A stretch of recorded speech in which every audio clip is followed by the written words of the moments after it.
Je voulais vous parler de l'exercice des limites, l'exercice des frontières.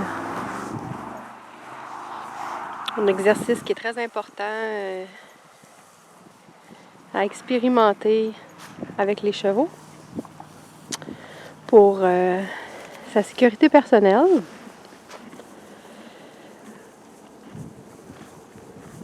Donc, apprendre à faire respecter sa bulle, son intimité, ses limites. Ça nous permet d'apprendre à nous faire respecter, à se respecter. Et aussi d'être conscient du besoin de l'espace des autres.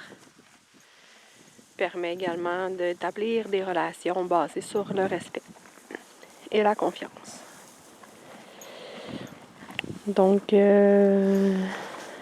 pour la bulle, l'intimité, l'espace, c'est pas juste physique, c'est aussi un besoin psychologique, émotionnel, relationnel.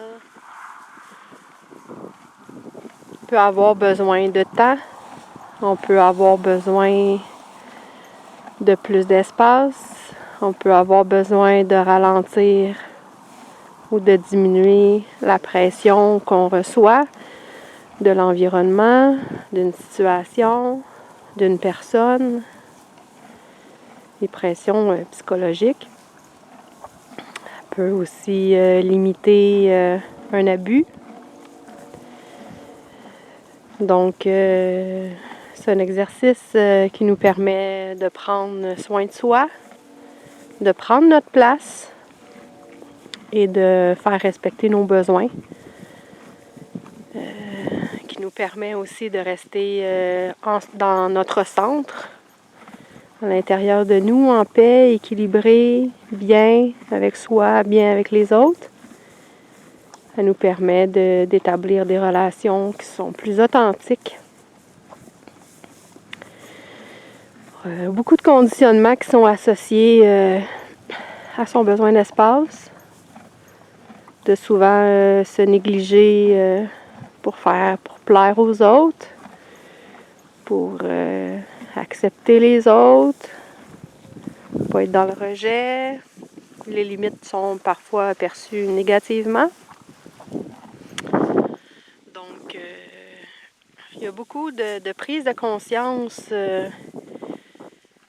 qui sont à faire lors de cet exercice-là. Est-ce qu'on se sent coupable de mettre ses limites? Est-ce qu'on évite de les mettre et puis après on accumule puis ça l'explose?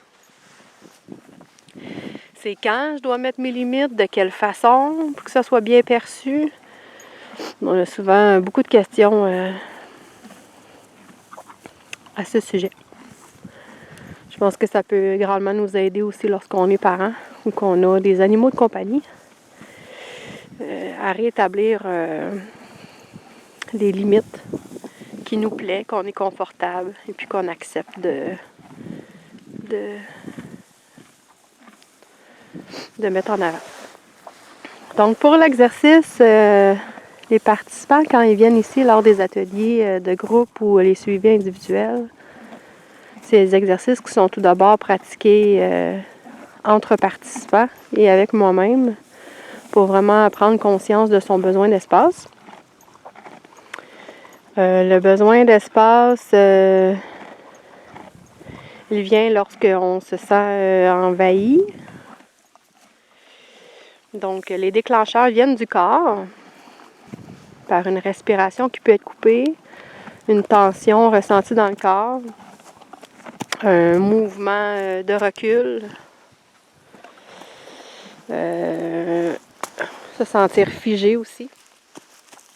Donc, c'est tous des indices dans le corps qui nous permettent de ressentir quand que notre bulle, notre espace, elle est franchie.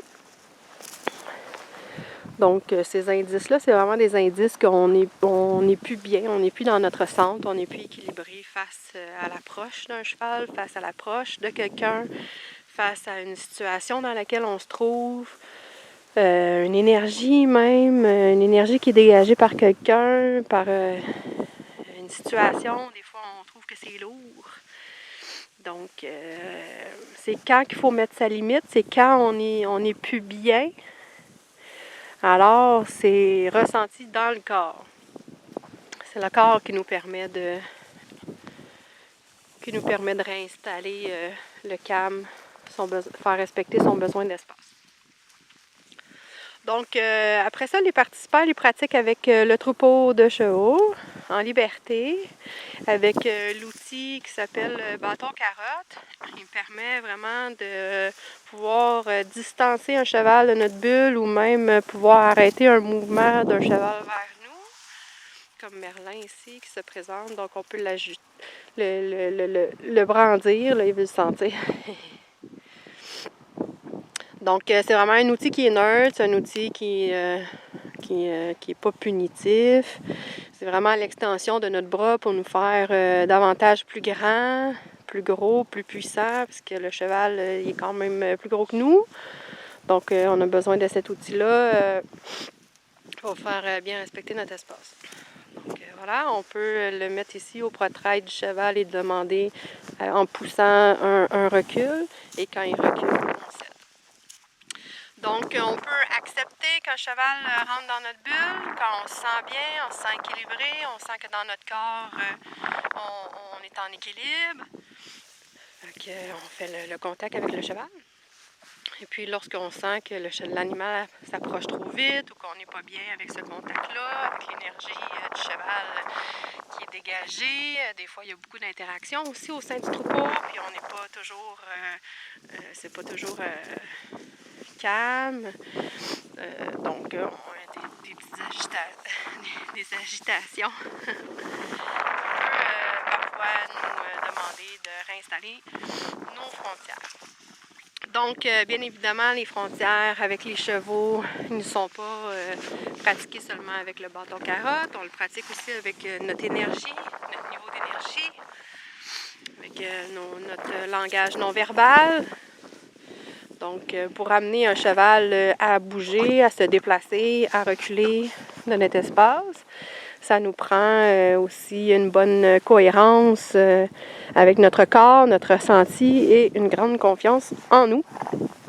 Sinon, le cheval, il peut être confus, pas trop savoir qu'est-ce qu'on veut, un rapprochement ou non. Il y a parfois certains chevals aussi, si c'est les leaders du troupeau, qui nous demandent d'être plus confiants parce qu'ils vont peut-être tester notre limite. Les chevaux qui sont leaders comme Thunder, ici le cheval B, il sait quel niveau d'énergie il faut mettre pour déplacer un autre cheval. Donc, il nous exige le même niveau d'énergie. Sinon, il ne nous prend pas en considération. Donc, avec les chevaux, il y a tout de suite une réaction, un ajustement qu'on peut faire par rapport à notre niveau d'énergie dégagé pour qu'ils nous prennent au sérieux, pour que les gens nous prennent au sérieux, pour que certaines situations cessent. Ça prend un niveau d'énergie. Donc, les chevaux nous permettent de le travailler dans l'immédiat. Et aussi, les participants apprennent également à respecter la bulle, quand les gens s'approchent des chevaux et que les chevaux ne sont pas disponibles à nous recevoir dans leur bulle d'intimité, le cheval met sa limite. Alors, il peut s'en aller, il peut détourner le regard, il peut reculer les oreilles, ils peuvent figer du mouvement, figer l'encolure, surtout la tête, pour nous mentionner leurs besoins d'espace. Donc, ça nous fait développer aussi notre sensibilité aux autres, dans le non-verbal, une sensibilité dans le langage du corps, dans l'énergie de l'autre. Donc, ça demande une attention particulière. Et puis, parfois, on n'est pas dans le moment présent où on veut absolument répondre à notre besoin d'être avec eux, de toucher, de flatter. Puis, parfois, on dépasse, on ne respecte pas le besoin des chevaux. Donc, il y en a certains qui vont pouvoir se déplacer ou même nous faire des oreilles ou peut-être même nous donner Un petit coup d'encolure pour nous signifier que, t'étais pas là quand je te l'ai dit, mais je vais te le dire un petit peu plus fort pour que tu te distances de moi. Il y a certains chevaux même qui s'en vont. Donc, qu'est-ce que ça nous fait quand que la personne n'est pas disponible, quand le cheval n'est pas disponible? Qu'est-ce que ça nous fait que le cheval mette sa limite? Qu'est-ce que ça nous fait quand nous, on met notre limite? Donc, c'est vraiment un jeu qui se joue à deux. Autant les chevaux que les humains sont amenés à prendre conscience et à respecter le besoin d'espace. On a Raya ici, la petite jument avec le licou rose qui a déjà élevé des poulains. Donc, c'est très clair quand elle nous le mentionne, son besoin d'espace. Il y a le gros Wan aussi qui est le mâle dominant en ce moment dans le troupeau. Il est assez gros, c'est un gros percheron de 19 mains. Donc, lui aussi, quand il a besoin d'espace, je pense que c'est à ne pas prendre à la légère pour notre sécurité. Donc, la sécurité, c'est à la personne d'en prendre soin, d'être vigilant sur son environnement, d'être vigilant sur les signes qui est détecté chez les autres ou dans des situations, être assez connecté au moment présent et attentif pour permettre de bien les comprendre, de bien les recevoir, pour ensuite s'ajuster ou ajuster nos limites en conséquent de rester en sécurité. Sécurité, je parle bien évidemment de rester centré dans son centre, dans la paix, dans la joie et dans l'amour. Donc, c'est pas évident quand on se sent envahi, on se sent irritable, on se sent en colère, on se sent que nos besoins ne sont pas respectés.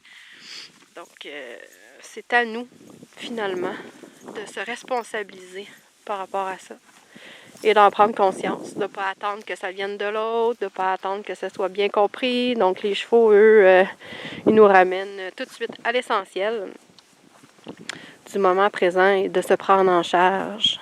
Donc, chaque cheval ici se prend en charge dans son besoin d'espace et il le signifie à tout moment à un autre cheval qui s'approche ou qui rentre dans sa bulle. Il va le mentionner immédiatement s'il veut que le cheval s'approche ou il demande à ce que sa bulle soit respectée. Donc là, on peut observer que les chevaux mangent à une certaine distance. Et puis qu'à tout moment, s'il y a un cheval qui se déplace, ben les autres chevaux ils vont être connectés à l'autre cheval qui se déplace, sans même le regarder, ils le ressentent dans leur corps. Et ils vont pouvoir se réajuster un à l'autre pour rester confortable à la présence de l'autre. Donc, même chose. C'est à nous de se réajuster à chaque instant, à chaque moment de notre vie, pour que ça soit confortable pour les autres. Donc voilà pour l'exercice des limites. Un exercice fort enrichissant et nécessaire. Donc voilà. Restez sur ma chaîne YouTube pour connaître d'autres exercices qui sont pratiqués lors des séjours de ressourcement équestre à la ferme. La voie du cheval. Donc à bientôt!